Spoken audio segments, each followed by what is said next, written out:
Hey, Sardis, we hope you'll mark your calendars for Friday, April the 2nd at noon. We will join together with our neighbors along Sardis Road, both Sardis Presbyterian and St. Stephen United Methodist churches, as we put together this year's virtual Good Friday service. Again, the service will begin streaming at noon on Friday, April the 2nd. We'll provide additional details for that link in the weekly emails, but we hope you'll make plans to join us as members from all three churches provide a brief and meaningful way to connect during Holy Week.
Hey, Sardis, I'm coming to you in front of our traditional Maundy, Thursday communion supper setup. Obviously, with COVID-19 protocols, we will not be gathering in our meeting house for our traditional supper, but we are still going to gather, and we're going to try to do Maundy, Thursday in a different way this year. We want to invite you to our first ever Maundy, Thursday communion tailgate. That's right, tailgate. We'll gather together in the Sardis parking lot.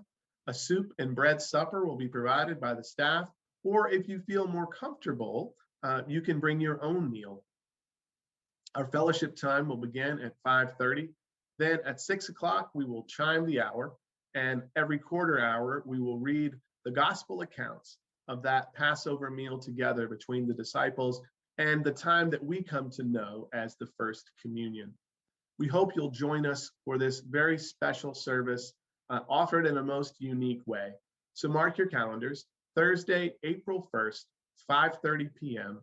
for our Maundy Thursday Communion Tailgate. And don't forget your Hawaiian shirt.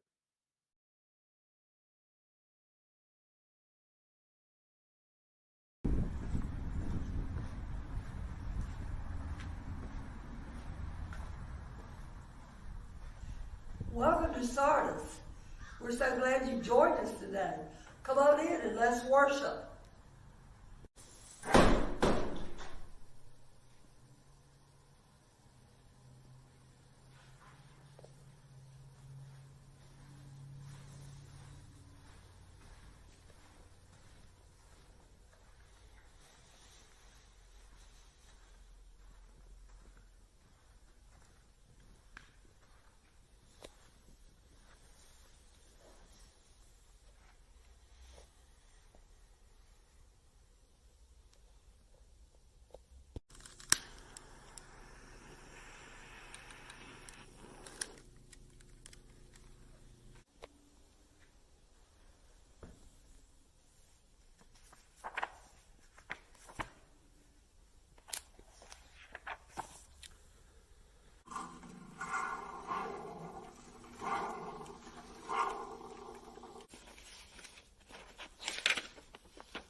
Good morning and welcome.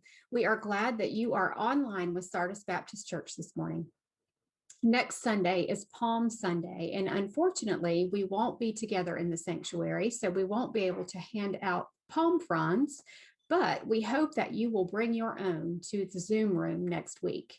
We encourage you to snip a leafy branch from a shrub in your yard or to get creative and make a homemade palm out of paper or other craft supplies.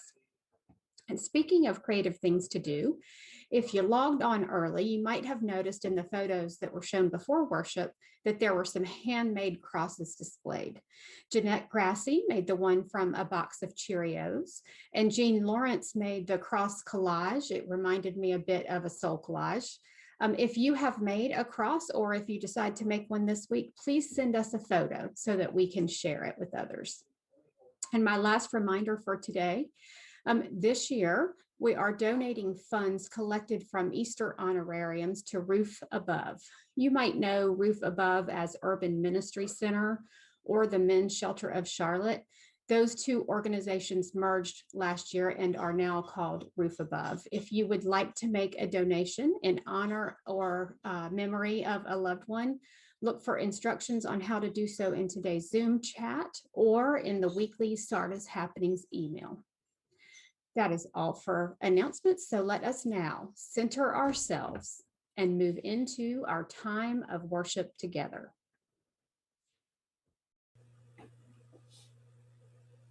This morning and every time we gather, we acknowledge the symbols of our faith. The empty cross reminding us of Christ's constant love for us. The flame reminding us that God's light shines in the world, a light which the darkness did not overcome. The word, a witness to God's love for humanity in every generation. And the creation window, a reminder of God's creative parenting breath.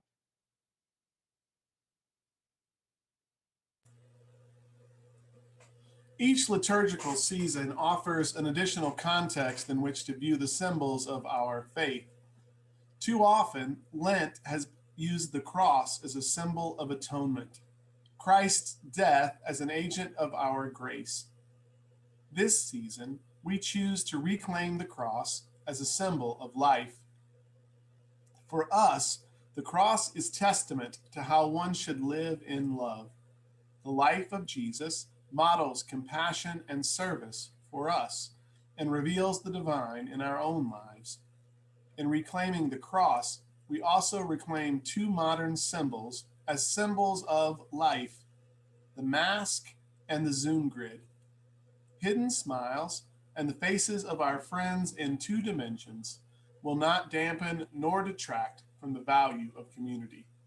The mask and the Zoom grid, just like the cross, will help us resurrect life soon.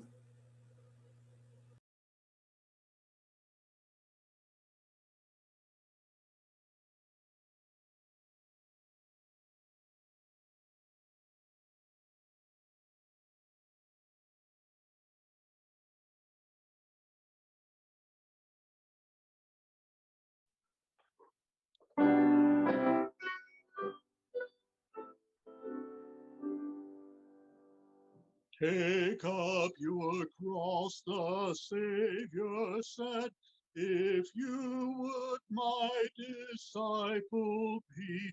Take care of those who need me most, and humbly follow after me. Take up your cross, let not the weight fill your tired spirit with alarm. Its strength will bear your spirit up and brace your heart and nerve your arm. Take up your cross, which gives you strength, which makes your trembling spirit brave. It guides you to abundant life and leads to victory over hate.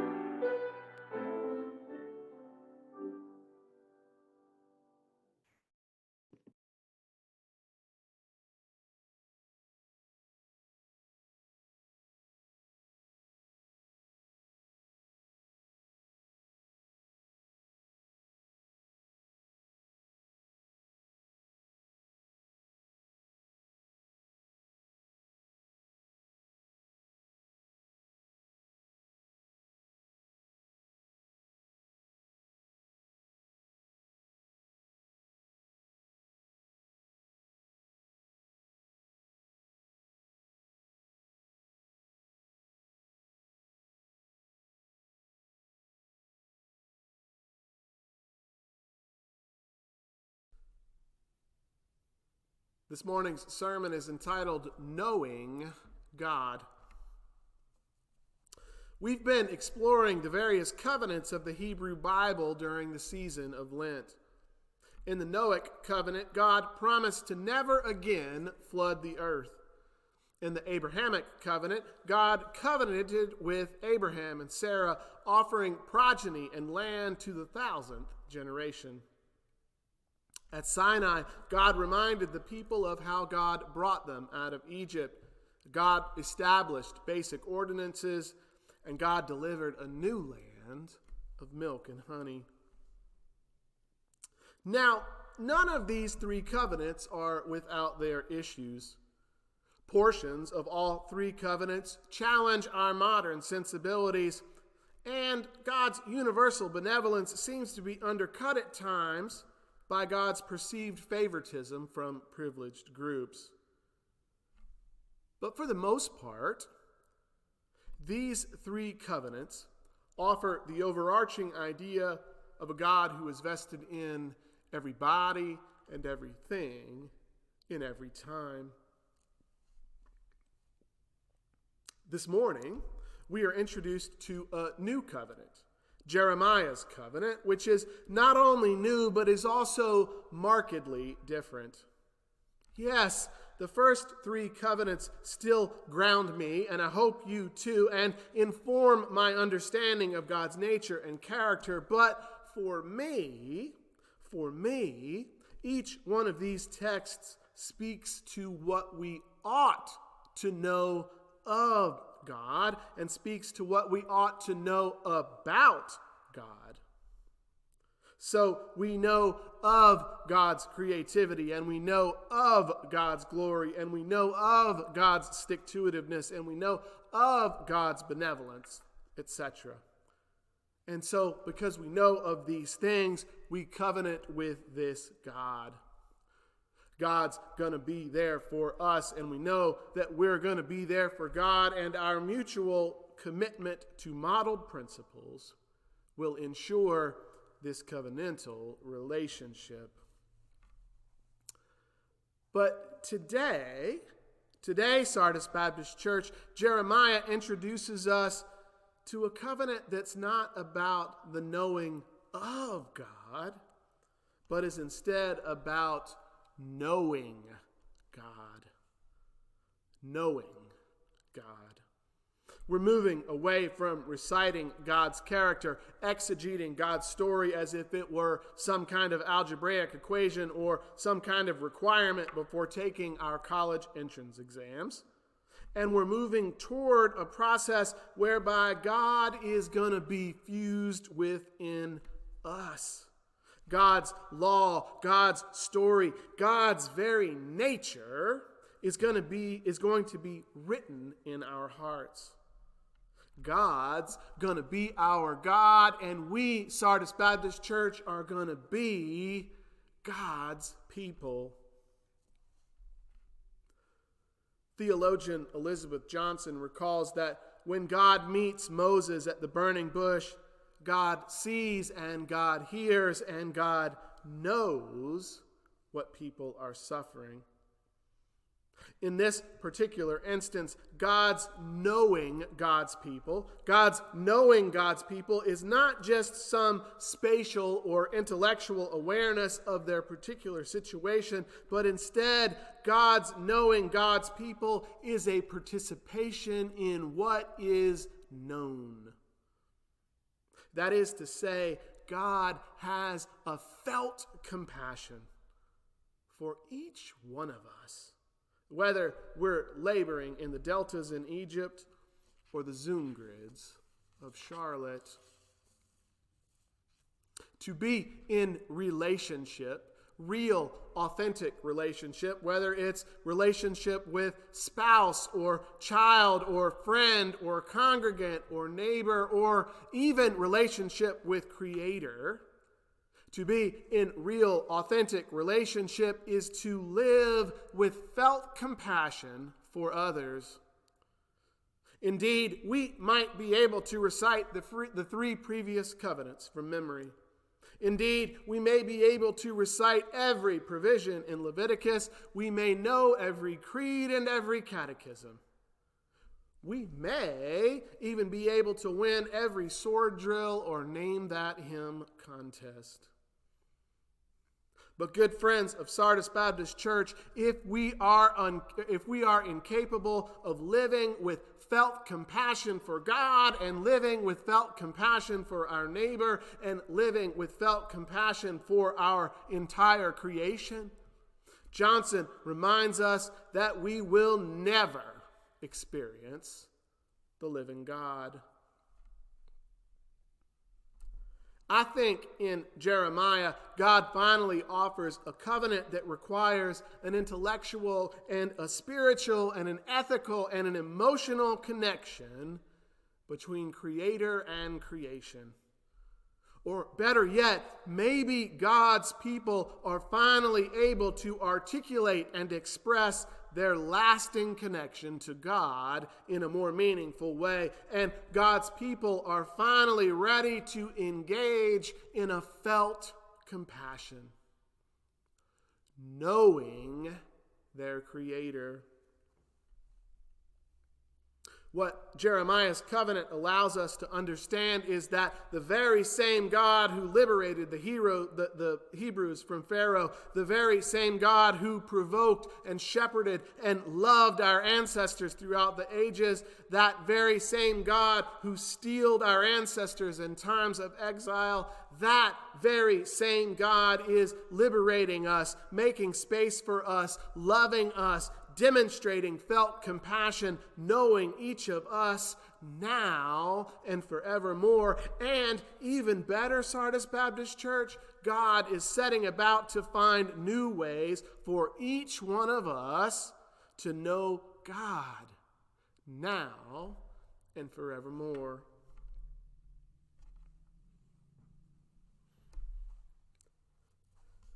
So when I read today's passage, I couldn't help but think about this congregation called Sardis Baptist Church, and I take a look around and images come to mind. I see Irina, who can diagnose, demonstrate, articulate, and educate about every technical aspect of the piano she so masterfully plays. I see Melissa, who can tell me and you not just every title, but also every word of every verse and even the corresponding page number of every hymn in our hymnals.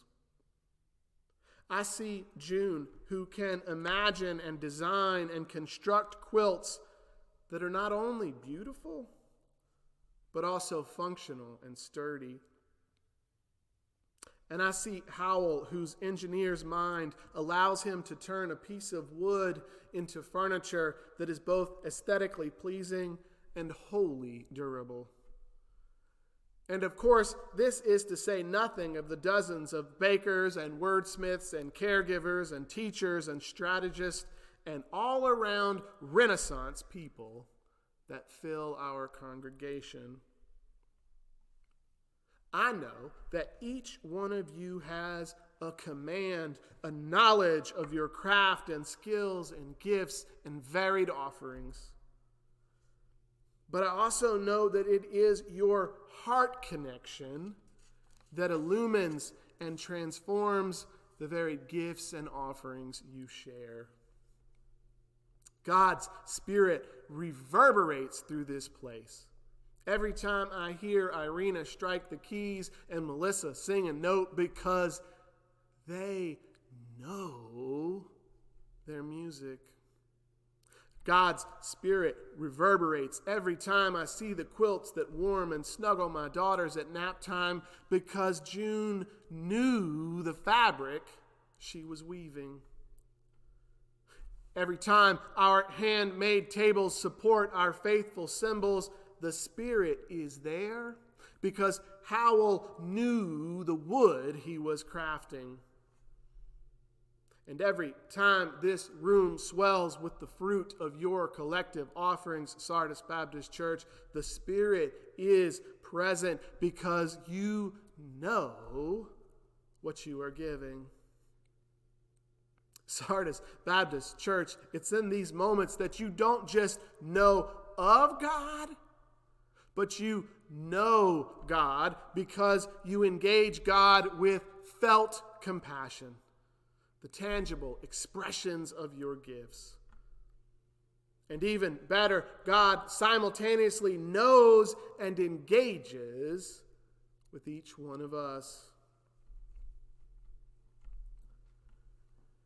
When I first got to Sardis, Jonathan introduced me to a great word: life force.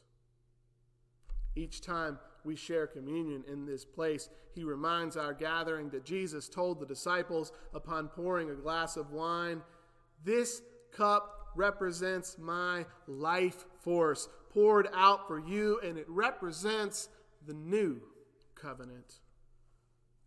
I hope it's not lost on you, Sardis Baptist Church, that this is the very same covenant we read about today.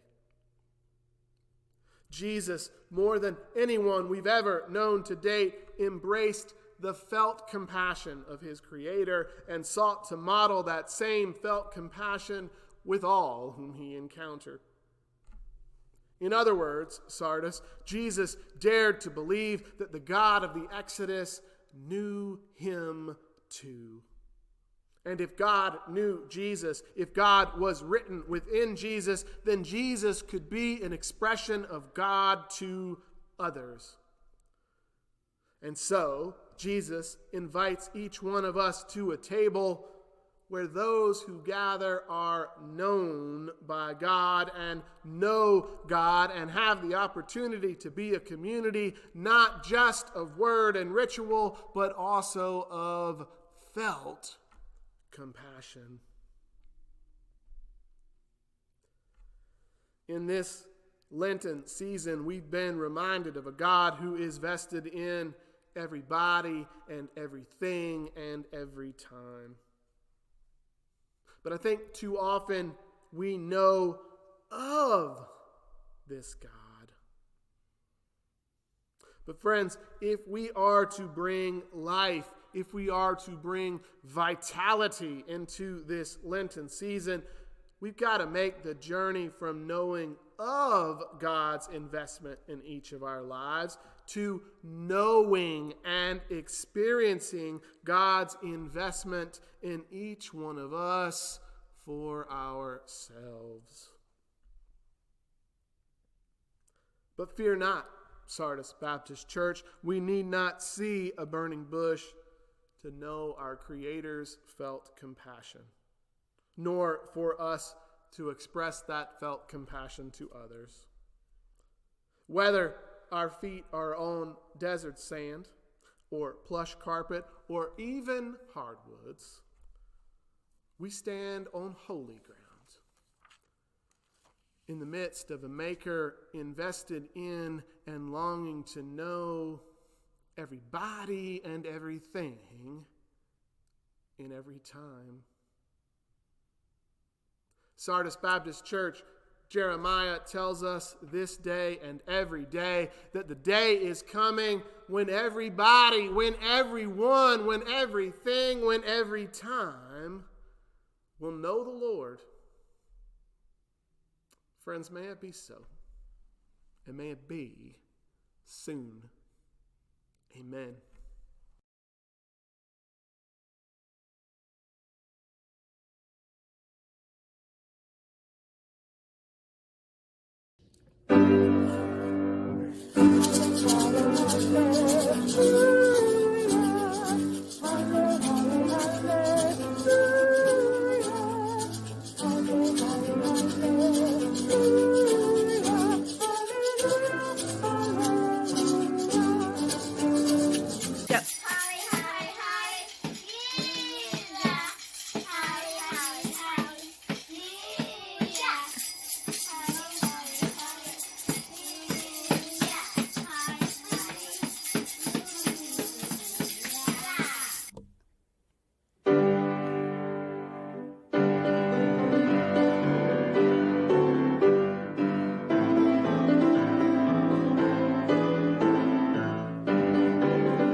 Today is the 5th Sunday of Lent, so Holy Week begins in 7 days.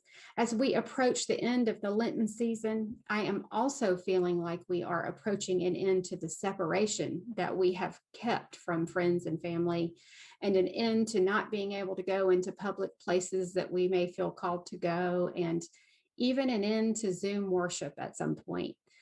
Although I am a little anxious about what lies ahead for all of us, I am mostly excited for what feels like a resurrection of sorts. I encourage you to greet one another in small groups today. And if time allows, share what it is that you are most excited about doing safely once you are able to emerge from the tomb. You will now be invited into breakout rooms to spend a few moments in community.